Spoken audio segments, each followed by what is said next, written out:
Welcome students. Today we are going to learn on page number 104 stopping by woods on a snowy evening unit 3.3 मधील कवितेचा आपण अभ्यास करत आहोत.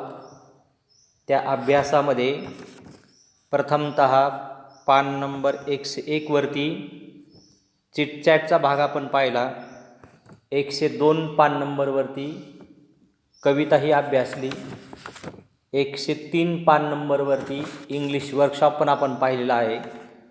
आज आपण पान नंबर 104 वरती जो लँग्वेज स्टडीचा भाग दिलेला आहे त्याचा आज आपण अभ्यास करूया.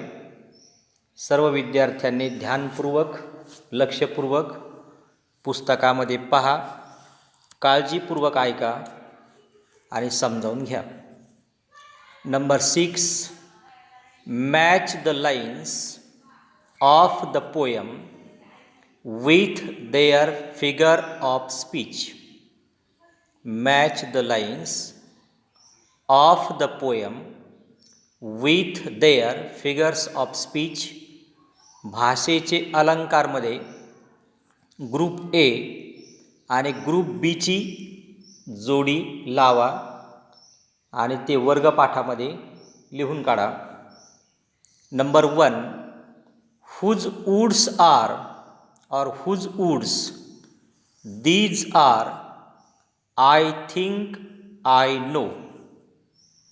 कवितेमधली जसून तशी एक ओळ त्यांनी दिलेली आहे आपल्याला. Whose woods these are I think I know. B ग्रुपमध्ये याला जोडी बसेल इन्व्हर्जन INVERSION. इन्व्हर्जन मीन्स व्युत्क्रम म्हणजे उलटा क्रम. व्युत्क्रम म्हणजे उलटा क्रम. ज्या ग्रामरच्या पद्धतीने क्रम अपेक्षित आहे, सब्जेक्ट प्लस वर्ब वगैरे, तसा न राहता कवीचं जे उचंबळून आलेलं मन असतं ते कशाही पद्धतीने व्यक्त होतं. अशा वेळेला वाक्यांचा रचनेचा क्रम बदलतो. मग आता वाक्यरचना तयार करताना जर क्रम बदलला तर अशा ठिकाणी कवितेमध्ये इन्व्हर्जन नावाचा अलंकार होतो. पुन्हा एकदा लाईन लक्षामध्ये घ्या. Whose woods these are I think I know. जोडीमध्ये inversion. The woods in the line are arranged in an the words in the line are arranged in an inverse manner to add to the poetic effect. Inversion म्हणजे उलटा क्रम. The correct order of the words should be. या वाक्यरचनेमध्ये जे correct order पाहिजे होती ती या पद्धतीने into inverted comma I think I no. I think I no whose words these are. I think I know whose words these are. असा क्रम पाहिजे होता, परंतु यांनी हा क्रम उलटा दिलेला असल्यामुळं इथं अलंकार तयार होतो इन्व्हर्जन. तो आपण नवीला नियमासह पाहून घेतलेला आहे. ती वही पुन्हा एकदा अभ्यासा. Number 2, the woods are lovely, dark and deep. The woods are lovely dark and deep. वळ अभ्यासली बरोबर एकदा. पुन्हा एकदा. The woods are lovely dark and deep. याला जोडी बसेल ॲलिट्रेशन. ALLITERATION. ॲलिट्रेशन्स मीन्स अनुप्रास अलंकार. मग आता अनुप्रास अलंकाराचं काय वैशिष्ट्य आहे? The sound of the letter. The sound of the letter या वाक्यरचनेकरता डार्क अँड डीपमध्ये ड आणि ड म्हणजे ड हा स्वर दोनदा रिपीट केलेला आहे. तो कशाकरता? To create a poetic effect. म्हणजे आपल्याला वर्गपाठाच्या वहीमध्ये लिहावं लागेल. Number 2, the words are lovely dark and deep. 2 टिंब dash ANS. It is alliteration. ALLITERATION. It is alliteration. मराठीतल्या अनुप्रास अलंकार त्याच्या खाली स्पष्टीकरण द्या. The sound of the letter D inverted comma has been repeated to create a poetic effect. इथपर्यंत कळालं? तसंच वरच्या वाक्याचं पण लिहायचं. Whose woods are lovely. Whose woods these are I think I know. 2 टिंब डॅश खाली ANS. इन्व्हर्जन मराठीमध्ये लिहा उलटा क्रम. त्याचंही स्पष्टीकरण लिहा. The words in the line are arranged in an inverse manner to add to the poetic effect. The correct order of words should be I think, I know, whose woods these are. Number 3, and miles to go. And miles to go before I sleep. And miles to go before I sleep. Number 3, अशी ओळ लिहिल्यानंतर खाली ANS करा. या ओळीमध्ये कोणता अलंकार आलेला आहे? तर रिपिटेशन. REPETITION. रिपिटेशन म्हणजे एकच ओळ किंवा एकच वाक्य वारंवार वापरलं जाणं स्पष्टपणे आपल्याला दिसतंय. And miles to go before I sleep. पुन्हा एकदा and miles to go before I sleep. अशी ओळ लिहिल्यानंतर खाली ANS करा. आन्सर 2 टिंब dash. It is repetition. REPETITION. 2 टिंब डॅश. मराठीमध्ये म्हणा पुनरावृत्ती. आता याचं स्पष्टीकरण. The second last line. The second and last line of the poem has been repeated as the last line as well, so as to lay emphasizes. So as to ले emphasize on the responsibilities to be fulfilled by the poet before he can finally rest. असं या वाक्याचं या अलंकाराचं स्पष्टीकरण आपल्याला देता येईल. मुलांनो, या वाक्यरचनेमध्ये आणखी एक अलंकार दडलेला आहे. तो अलंकार म्हणजे मेटाफर. METAPHOR. मेटाफर मेटाफर म्हणजे रूपक अलंकार. मग आता रूपक अलंकाराचं काय वैशिष्ट्य आहे, तर एखाद्या वाक्यात जर दोन वस्तू, एखाद्या वाक्यात जर दोन वस्तू, व्यक्ती, प्राणी, गुणवैशिष्ट्य, किंमत, महत्त्व इत्यादींची अप्रत्यक्षरित्या तुलना केलेली असेल आणि त्यामधील एकमेव साम्य दाखवण्यासाठी लाईक किंवा ॲज, लाईक किंवा ॲज यांचा उपयोग केलेला नसतो, तेव्हा तेथे मेटाफर हा अलंकार होतो. असं आपण 9वीला पाहिलेलं आहे. पुन्हा एकदा ऐका. याच ओळीमध्ये, कोणत्या ओळीमध्ये, and miles to go before I स्लीपमध्ये मेटाफर हे समोर तुम्हाला ग्रुप बीमध्ये दिलेलं नाही, परंतु येऊ शकतं. या ओळीमध्ये कोणता अलंकार आहे, तर एखाद्या वाक्यात जर दोन वस्तू किंवा व्यक्ती किंवा प्राणी किंवा गुणवैशिष्ट्ये किंवा किंमत किंवा महत्त्व इत्यादींची अप्रत्यक्षरित्या तुलना केलेली असेल आणि त्यामधील एकमेव साम्य दाखवण्याकरता ॲज किंवा लाईक यांचा उपयोग केलेला जर नसेल, तर तेव्हा तेथे मेटाफर हा अलंकार होतो. आपण 9वीला लिहून घेतलेला आहे.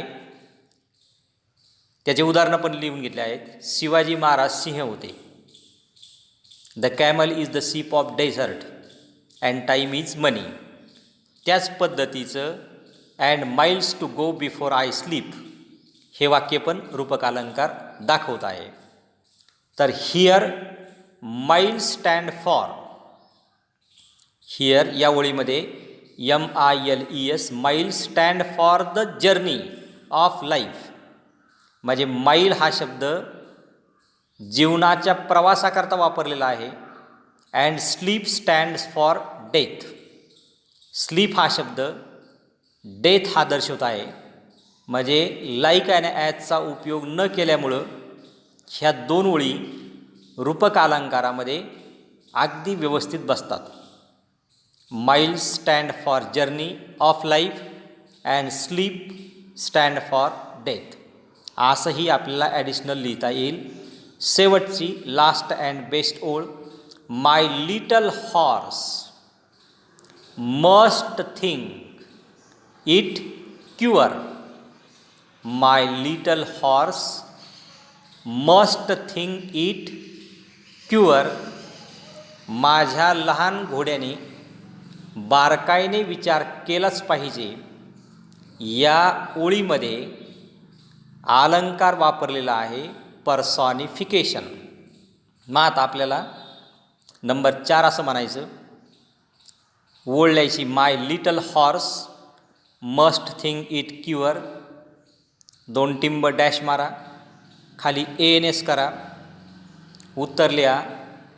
पर्सॉनिफिकेशन PERSONIFICATION, पर्सॉनिफिकेशन मीन्स चेतना गुणोक्ती अलंकार. मग या चेतना गुणोक्ती अलंकारामध्ये आपण 9वीला हा अलंकार शिकलेलो आहोत. पुन्हा लक्षात घ्या.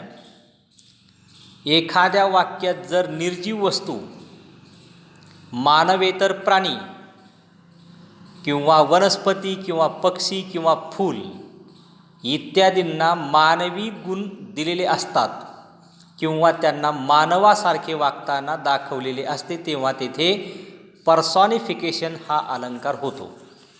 म्हणजे सजीवाचे गुणधर्म निर्जीवाला लावणे, सजीवाचे गुणधर्म निर्जीवाला लावले किंवा मानवाचे गुणधर्म निर्जीव वस्तूला किंवा मानवेतर प्राणी, वनस्पती, पक्षी आणि फूल यांना जर आपण दिले, तर तिथे पर्सॉनिफिकेशन चेतना गुणोक्ती अलंकार होतो. मग आता या वाक्यरचनेमध्ये आपल्याला काय स्पष्टीकरण देता येईल? तर पर्सॉनिफिकेशन डॅश मराठीमध्ये चेतना गुणोक्ती अलंकार. खाली स्पष्टीकरण द्यायचं. या वाक्यातील horse has been, the horse has been given the animate quality of thinking. The horse has been given the animate quality of thinking. म्हणजे तो घोडा माणसाप्रमाणे विचार करत आहे. तो घोडा माणसाप्रमाणे विचार करत आहे का आपण या जंगलामध्ये आता थोडीशी विश्रांती घेतली पाहिजे. परंतु त्याला हेही लक्षात येतं, we have to perform my duties and responsibilities. मला माझं कर्तव्य पार पाडणं गरजेचं आहे. हाही विचार माणसाप्रमाणे त्याच्या लक्षामध्ये येतो, म्हणून इट इज पर्सॉनिफिकेशन. स्पष्टीकरण कळालं?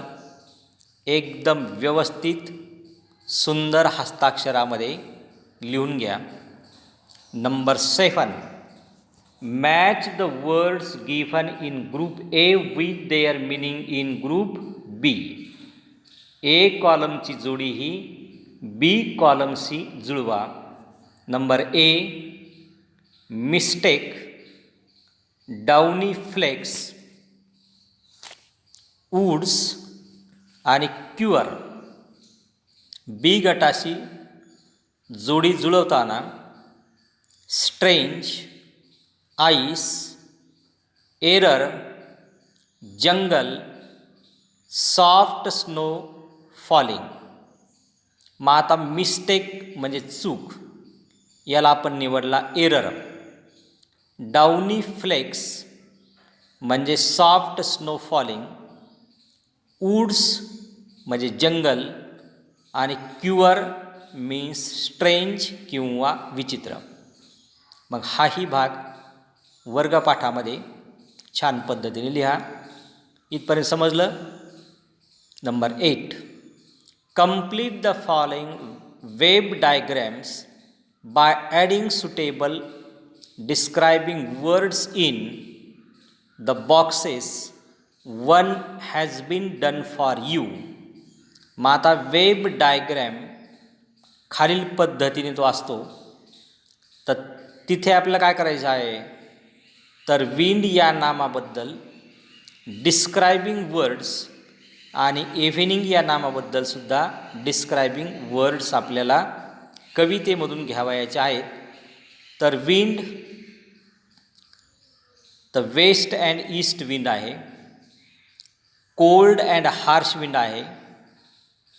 स्ट्रॉंग अँड माइटी विंड आहे. बायटिंग विंड आहे आणि एझी अँड हार्श हाच देखील आहे. पुढं इव्हिनिंगबद्दल, darkest evening, beautiful evening, pleasant evening आणि वॉर्म इव्हिनिंग हे तुम्हाला लिहिता येईल. अर्ली इव्हिनिंग हे पण लिहिता येईल. इथपर्यंत कळालं? अरे हा म्हणत चला. Number 9, pick out lines from the poem that contain imagery. Write them in your notebook. Pick out the lines from the poem. या कवितेतल्या काही अशा ओळी शोधा का त्या इमेजरी, प्रतिकात्मक म्हणून वापरल्या गेलेल्या आहेत. Imagery. Write them in your notebook. मग आता अशा ओळी कोणकोणत्या, तर pick out the lines from the poem that contain imagery असे प्रश्न टाका. असा प्रश्न लिहिल्यानंतर खाली ANS करा. The poem is filled with imagery. The following lines from the poem contain imagery असं लिहा. 2 टिंब -12. Number 1, to watch his woods fill up with snow. पुन्हा एक लाईन सोडा कोरी. Number 2, my little horse must think it queer. Number 3, पुन्हा एक ओळ सोडा. To stop without a farm house near. पुन्हा एक ओळ सोडा. नंबर 4 म्हणा. Between the woods and frozen lake. Number 5 पुन्हा एक ओळ सोडा. The dark evening of the year. अशा पद्धतीने 10-11 लाईन तुम्हाला त्या कवितेमध्ये सापडतील. इथपर्यंत clear.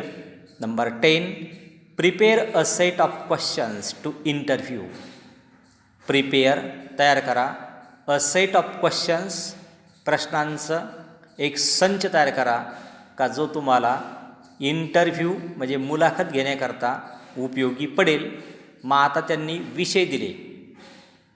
Prepare a set of questions to interview. मुलाखत घेण्याकरता प्रश्नांचा एक संच तयार करा. इथपर्यंत कळालं. त्यातला विषय असा मांडला. Number 1 a person who has just return from a trek in the woods. A person who has just return from a trek in the woods. एखादा माणूस नुकताच आता जंगलामधून तो ट्रेक म्हणजे रानात प्रवास करून तो आलेला आहे. तर अशा व्यक्तीच्या मुलाखतीकरता एक प्रश्नसंच आपण तयार करूया. त्यातला पहिला प्रश्न, प्रत्येकाचे प्रश्न हे भिन्न भिन्न असणार आहेत, काही सारखे असणार नाहीत. तुम्हाला पाहायचं असेल तर तुम्ही गाईड, रिलायबल किंवा टार्गेट पाहू शकता किंवा नेटवर चेक करू शकता. पण यापेक्षा सगळ्यात बेस्ट वे कोणता? तर एखाद्या रानामध्ये एखादी व्यक्ती प्रवास करून आलेली आहे. अशा वेळेला त्या व्यक्तीला तुम्ही कोणत्या प्रकारचे प्रश्न विचारू शकाल? तर आपण मराठीमध्ये विचारू शकतो, तुम्ही आत्ताच रानामध्ये जाऊन आलात, तुम्हाला कसं वाटलं? मराठीमध्ये. दुसरा प्रश्न विचारला, त्या रानामध्ये भेट देण्याचा तुमचा हेतू काय होता? तिसरा प्रश्न, तुम्ही रानामध्ये गेल्यानंतर कोणकोणत्या प्रकारची काळजी घेतली? कारण रानामध्ये फिरताना सध्याला वाघांचा वावर आहे. मग कोणती काळजी घेतली? तुम्हाला तिथं काही अशा आश्चर्यकारक वनस्पती, झाडं काही दिसले का? तुम्हाला काही जंगली प्राणी वाघासारखे कपाशीमध्ये, तुरीमध्ये, पायाला गवतामध्ये भेटले कसे काही? अशा प्रकारचे प्रश्न आपण त्यांना मराठीमध्ये विचारू शकतो. मग त्याच प्रश्नाचं रूपांतर आपल्याला इंग्लिशमध्ये करायचं आहे. एकदम सोपं आणि साधं. हातामध्ये पेन घ्या, वही घ्या वर्गपाठाची, वर टायटल टाका, prepare a set of questions to interview. पुन्हा एक ओळ सोडा. Number 1 a person who has just return from the trek in the woods. पुन्हा एक ओळ सोडा. ANS करा. त्याला नंबर 1 द्या. How was your experience in the woods? Question mark. How was your experience in the woods? Number 2 how many of you had gone for the trek? How many of you had gone for the trek? Number 3 how does it feel to be back in the concrete jungle? Number 4 what inspired you to take up the trek? अशा पद्धतीने आपल्याला प्रश्नांची निर्मिती करता येऊ शकते. Number 2 a person who has recently scaled mount Everest. हल्लीच Everest शिखर सर केलेल्या व्यक्तीची मुलाखत घेण्यासाठी एक प्रश्नसंच तयार करा.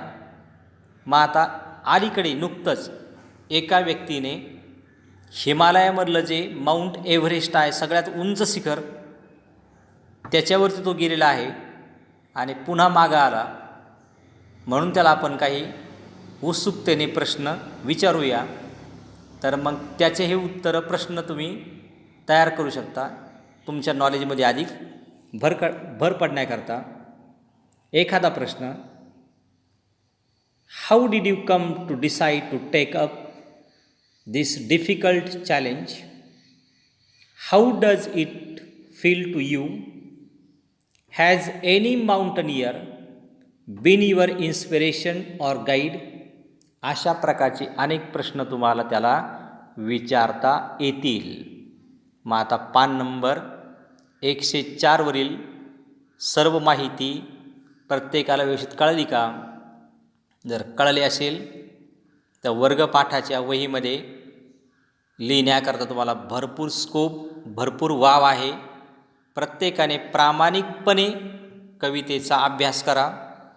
हा वर्गपाठ लिहून झाल्यानंतर पूर्ण कवितेवरती ए भागामधले म्हणजे A1, A2 आणि A3 भागावरचे प्रश्नसुद्धा लिहा.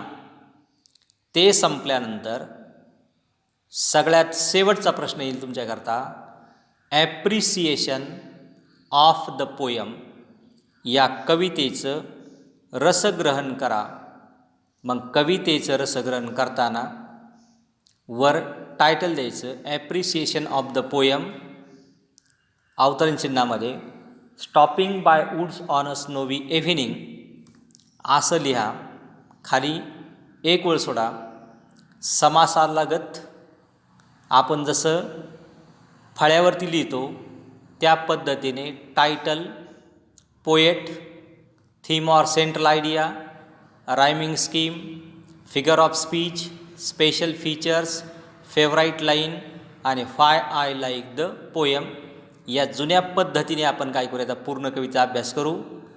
नवीन पद्धतीप्रमाणे यातले फक्त 5च मुद्दे येणार आहेत. तर त्या 5 मुद्द्याला अनुसरून लिहिलं तरीही हरकत नाही. तर सर्वांनी शेवटचा प्रश्न लिहायचा आहे, ॲप्रिसिएशन ऑफ द पोयम. इथपर्यंत कळा सर्वांना जा. Okay, all the best, have a nice day to everyone.